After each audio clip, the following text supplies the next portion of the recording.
Happening now, a man who led police on a high-speed chase in Jamestown is now facing additional charges after officers raided his home. And a look at the newly proposed program to fix up and then sell dilapidated houses to first-time home owners locally. Plus, cars of all types will be on display this week during Jamestown's Cruisin'. We have a preview of what's on tap. Live and on demand, this is WNY News Now.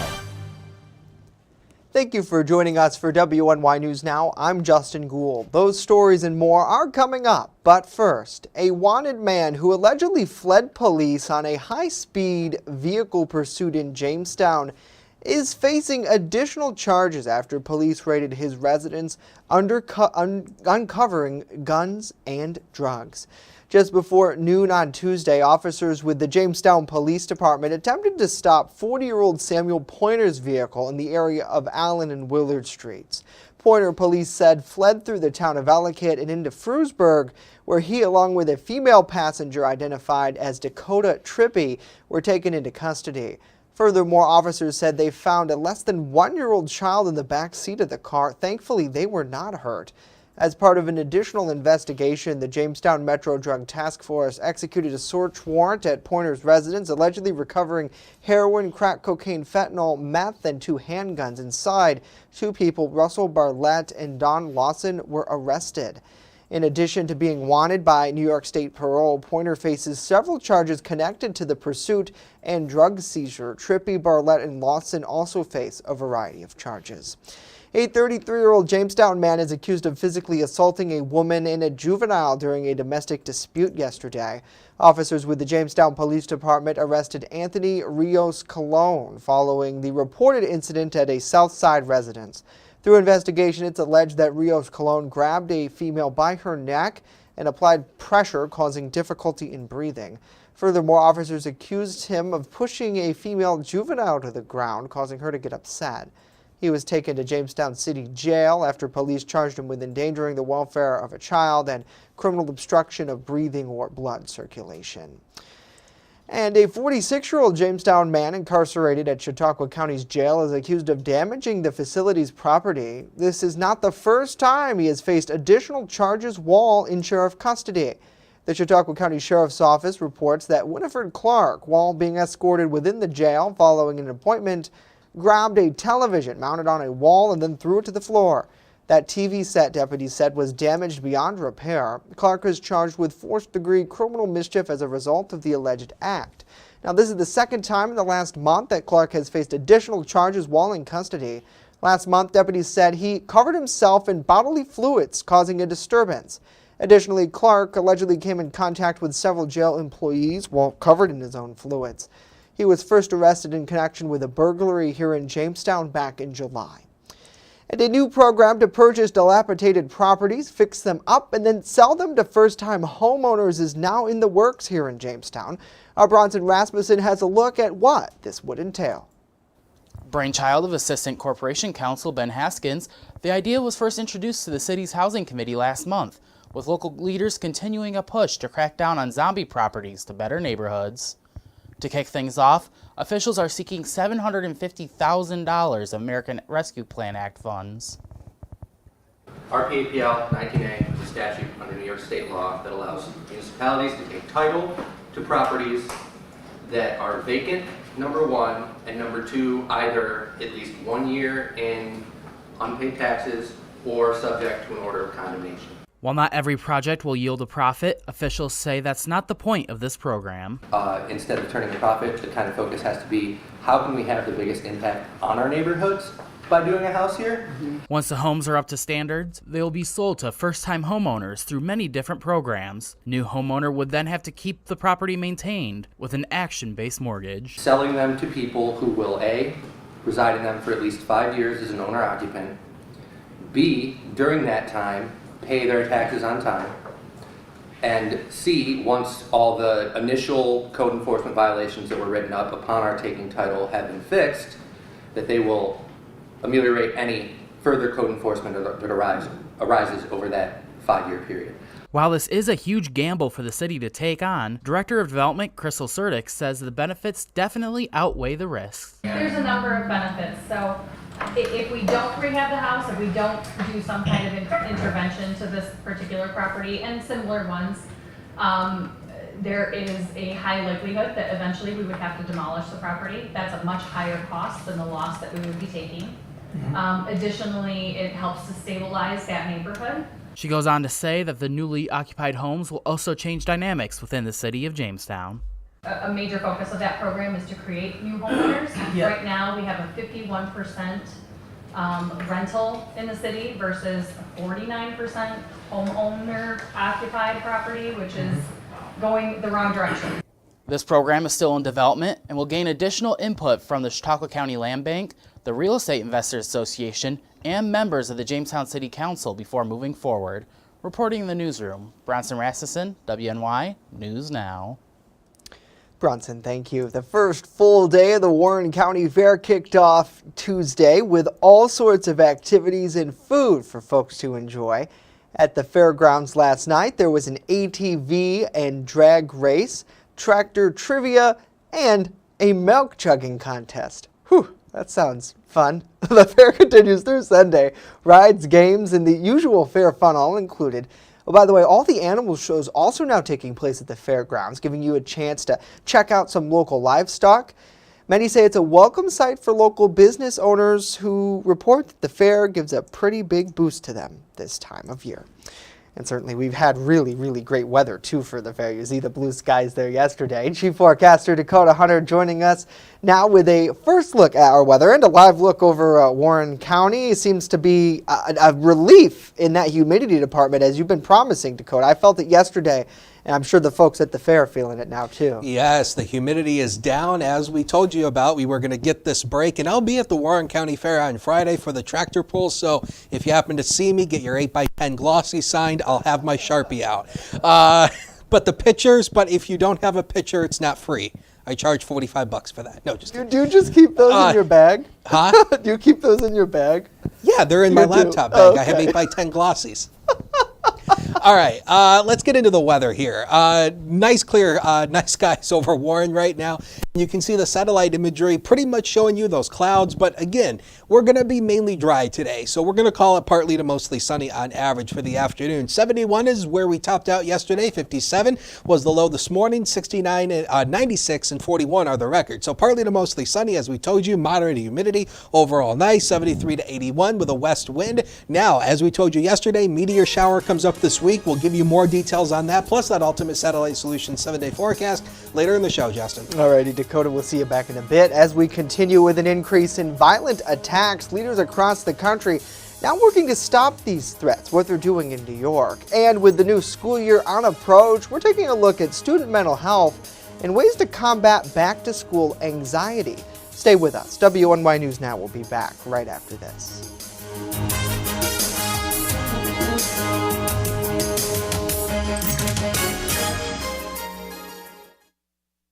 You're watching WNY News Now, your source for breaking news. Hey ladies, are you looking for a fun night out on the town this fall? We have the event for you. Join Collaborative Children's Solutions as we celebrate the women of our community during a special Ladies Red Carpet Gala. Grab your friends and fanciest clothes for a night of dancing at the Northwest Arena in Jamestown, New York. There will be dessert and a cash bar. All proceeds directly benefit Collaborative Children's Solutions. Learn more at ccsolutions716.com. Stay fire safe this summer. Only use grills outdoors, away from siding and deck railings. Clean grills often and remove grease or fat buildup. Make sure your gas grill lid is open before lighting. Have a 3-foot safe zone around grills and campfires. Keep kids and pets clear of the area. Dispose of coals after they cool in a metal can. Never leave grills, fire pits, and patio torches unattended. Learn more at usfa.fema.gov. Brought to you by the Chautauqua Safety Village and the Jamestown Fire Department. When severe weather breaks, one team has you covered, tracking the storms as they happen. Catch your First Defense forecast daily on WNY News Now. EagleZip.com is your local one-stop shop for all of your home and business computer needs. Located on Fluvan Avenue Extension, just outside of Jamestown, EagleZip.com sells and services all brands of desktops and laptops, as well as servers and network equipment for your business. All new computer sales include transferring your data from your old computer plus a 2-year warranty. Call EagleZip.com today. Stop by EagleZip.com today and let us make computers easy for you. Two convenient conservatives are on the ballot for the Republican primary for Congress. Neither live in our district. I'm Rich Moon, vying for your vote in New York's 23rd congressional race. Growing up in Erie County, I lived in Hinsdale while working as a pharmacist in Wellsville. I'm proud to have raised my kids in the Jamestown area. Keep your voice in Washington local. Write in Rich Moon when you vote for both the GOP primary and the special election. Write in Rich Moon for Congress. With coverage that matters, this is WNY News Now. The application period to apply for SUNY JCC's fall semester is closing next week. Classes are slated to start on Monday, August 22nd, with the application period to apply closing the Monday before. To register, students can schedule a time to speak with an advisor at sunyjcc.edu/advisement. Accepted students can register for classes from 5 to 9 next Thursday, August 18th, and Friday the 19th. In person at the community college. Students are asked to check in at the Counseling and Career Center during those days. A mandatory new student orientation happens a week before classes get underway. And following an increase in homegrown violence, leaders across New York State are looking for ways to stop these threats before they can cause harm. Our Julia Gress reports on the new steps to prevent violence. Commissioner of the Division of Homeland Security and Emergency Services, Jackie Bray, says over 600 incidents of violent extremism occurred across the state just last year. The commissioner, along with Governor Kathy Hochul, believe addressing these issues locally could help lessen the risk of domestic terrorism, like the targeted mass shooting in Buffalo. Under Governor Hochul's leadership, she issued Executive Order 18. It creates the Office of Domestic Terrorism Prevention within DISHS, and it resources all of our counties to create locally driven domestic terrorism prevention plans, because we can't be successful without you, and we know it. The executive order also requires New York State Police to establish a dedicated unit within the New York State Intelligence Center to track domestic terrorism and increase social media monitoring at the Intelligence Center. The unit will be responsible for developing investigative leads based on social media analysis focused on radical extremist activities, motivated threats, by identifying online locations and activities that facilitate radicalization and promote violent extremism. Hochul says that social media and the dark web influence perpetrators of domestic terrorism, as seen with the Buffalo shooter, made worse by 2 years of pandemic confinement. So we're also asking the Homeland Security and Emergency Services to help us create threat assessment management teams, and that'll not just be law enforcement, but mental health professionals, school officials, and other key stakeholders to help identify and assess the threat of targeted violence. The governor hopes that these teams, along with stricter gun laws to prohibit those who have shown a propensity towards violence, will help alleviate the threat that New Yorkers face. Julia Gress, WNY News Now. Julia, thank you. New York is aiming to increase awareness about job opportunities here in the Empire State. Governor Hochul signed legislation that will allow the state's Department of Labor to create a public awareness campaign to promote New York State's Job Bank. The Job Bank is an online resource that connects job seekers with jobs across various industries. By visiting the Job Bank's website, New Yorkers can browse more than 250,000 job openings by location, job title, and company name. Additional job search and career development tools are designed to help people plan their future, organize their job search, develop resumes, and explore careers. The governor's office says the campaign will be made available through a variety of outlets, including internet, radio, and billboard advertising. And students experience many different emotions when it comes to heading back to the classroom after a long summer break, but there are ways parents can help their kids with that transition back to school. A survey by On Our Sleeves, the Movement for Children's Mental Health, finds that 79% of parents with a school-age child believe their children will have challenges going back this fall. Parents identified safety concerns, bullying, and ongoing pandemic-related challenges as the top reasons. Dr. Ariana Holt, the clinical director of On Our Sleeves, recommends that all caregivers have regular conversation with their kids about the problem children have and solve that with positively dealing with their emotions. A lot of people feel like, no, mental health is something that adults deal with or not my child. And so the number one thing I say is even a child that's excited and thriving and doing well and looking forward to back to school, we still want to build the habit of talking with them so that, again, if something does come up, the child feels comfortable and good about coming to you. Now, Dr. Holt stressed that back to school is not the only time of the year students might feel these stressors, and it's important to continue the conversations all year round. Coming up, with monkeypox on the rise, so is the need for the vaccine. However, despite best efforts, there seems to not be enough supply. And later, the city of Jamestown, they're gearing up for their annual car show. We have an inside look at what's planned. But first, when we return, a full look at our weather forecast. Stay right there. WNY News Now is back right after this.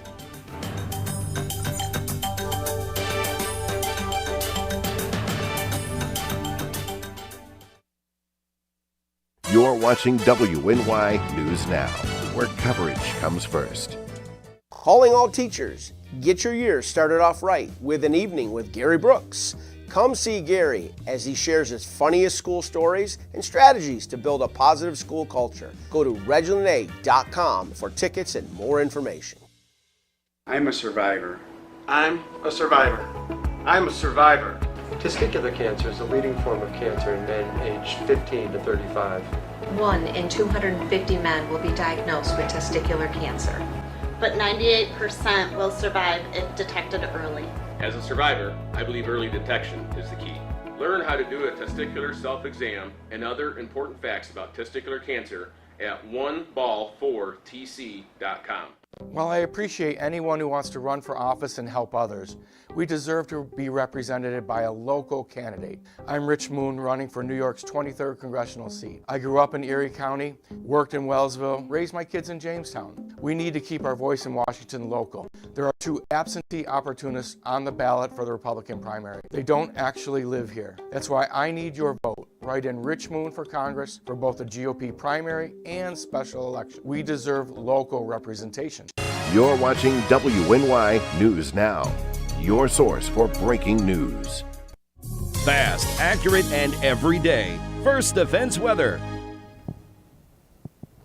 Well, welcome back, everybody. Wanted to give you a look at the pollens because if you're like me, yeah, you have terrible allergies, and it's mainly that mold pollen that's giving us the issue right now. Mold is up in that high category, so yeah, if you've been sneezing and sniffling a lot, blame the mold pollen because that's where it is right now. The Lake Erie water temperatures, if you want to get out on the lake, take your boat out there, 77 off Buffalo, 78 off Erie. It's bath water, grab the soap with a west wind 5 to 10 knots with wave heights 1 foot or less. So not bad for the boaters out there. We also have the Perseid meteor shower that peaks later this week towards the weekend. And just to review, the Perseid meteor shower comes out of the comet Swift-Tuttle, but you are not going to see 100 meteors per hour. That's normally what you would see in a normal year, but the problem is we have a full moon that's also going to be occurring during the peak. So because of that, that's going to limit the amount of meteors you can see, and the terminal velocity is around 37 miles per second. That's about 133,000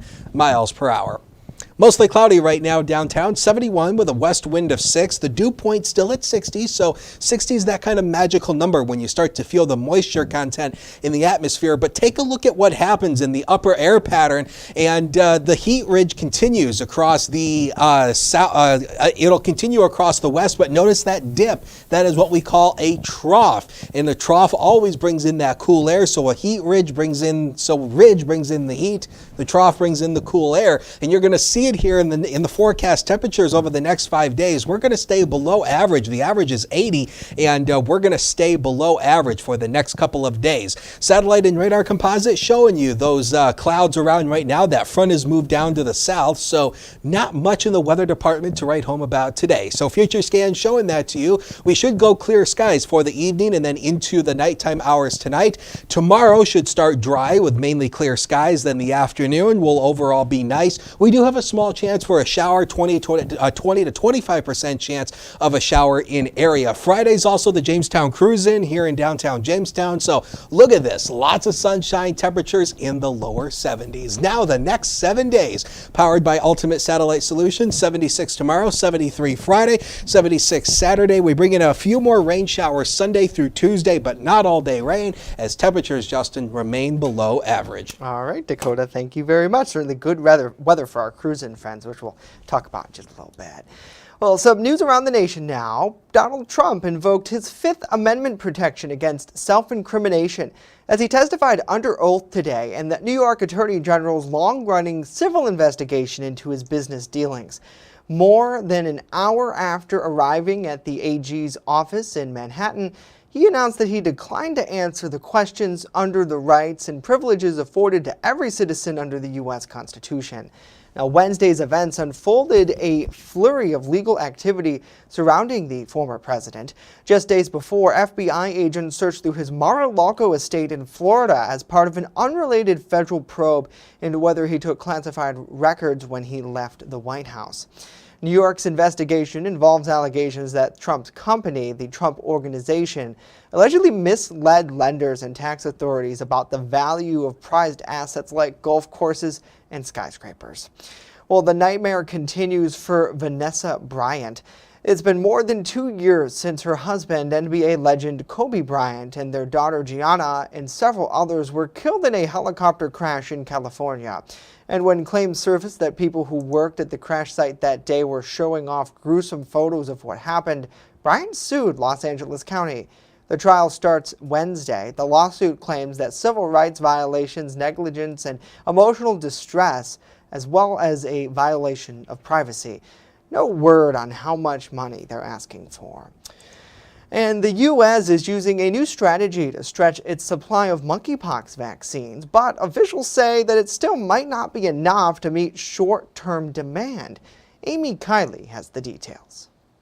We will likely still run out of vaccines before we run out of arms. That's despite a new plan to stretch the U.S. supply of the monkeypox vaccine. It lets providers put smaller dose shots into the skin rather than under it. That allows each original dose size to vaccinate up to 5 people. The national stockpile has more than 400,000 doses. Now they could help protect more than 2 million people. Intradermal injections are often used for TB skin tests and have been used for other types of vaccines before. The change is the result of an emergency use authorization from the FDA. The agency began exploring viable scientific options that would allow for greater access to the currently available vaccine. It also allows children at high risk of infection to get under the skin vaccinations. They rarely get monkeypox, but over the past week, there has been an uptick in exposures, potential exposures of children.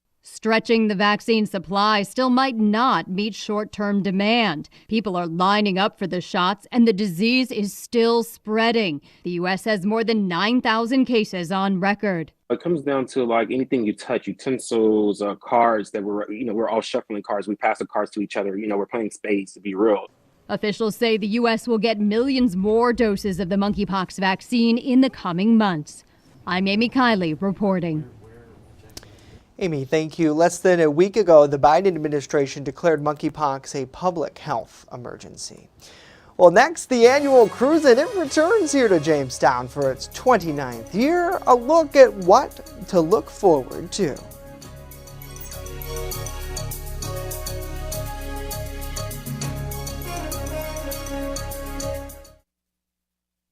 With coverage that matters, this is WNY News Now. I'm in this race because I love our region, its people, and all we do. Hi, Rich Moon here.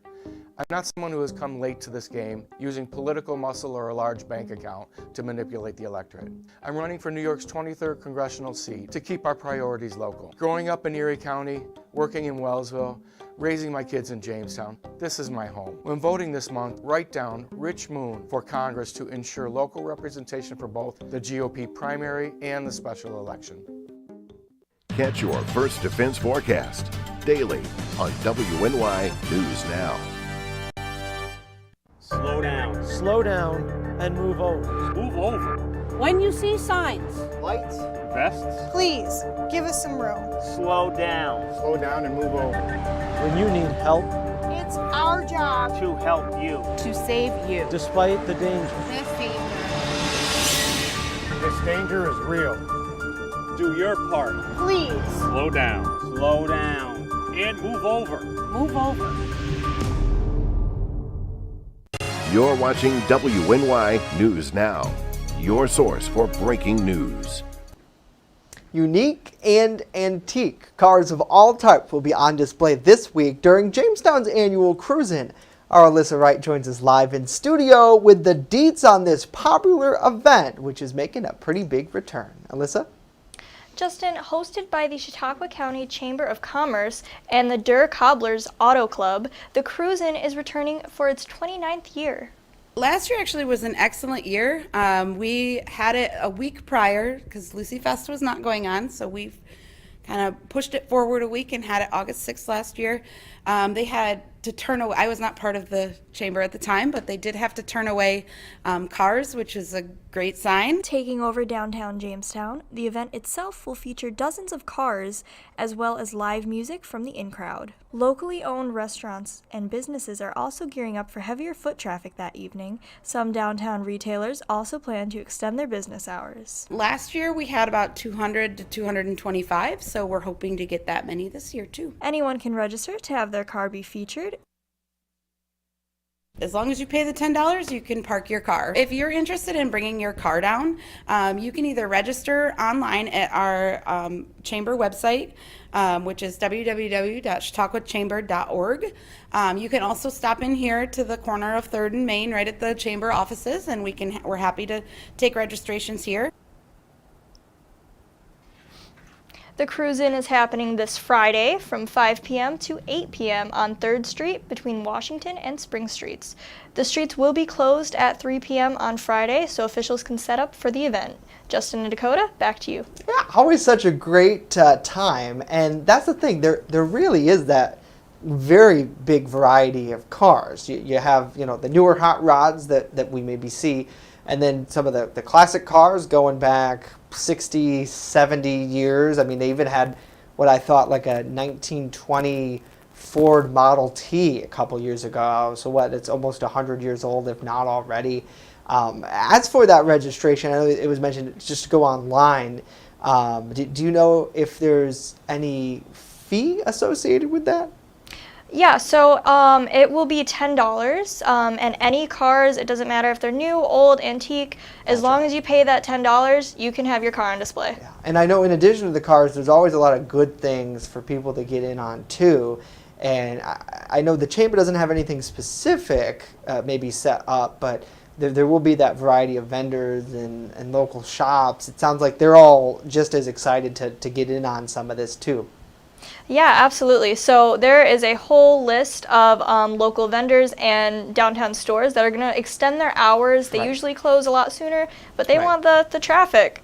Absolutely. And I know a few years ago, this was probably pre-pandemic, Dakota, I don't know if you ever checked this out, but my mom was obsessed with these wine slushies that they had at a trailer down there. They were good. I mean, it was very good, but you got to be careful because when you're signing those 8x10 glossies, you can't have too much to drink. Yes, exactly. The signature will get blurred out. Yeah, you got to be careful with that. And of course, when you're walking around, you don't want to stumble into people and stumble into the cars because that would cost a pretty penny. But, in terms of the cars, my dad's dream car, which I don't know if it's going to be in the car show this year. If it will be, my dad will just die.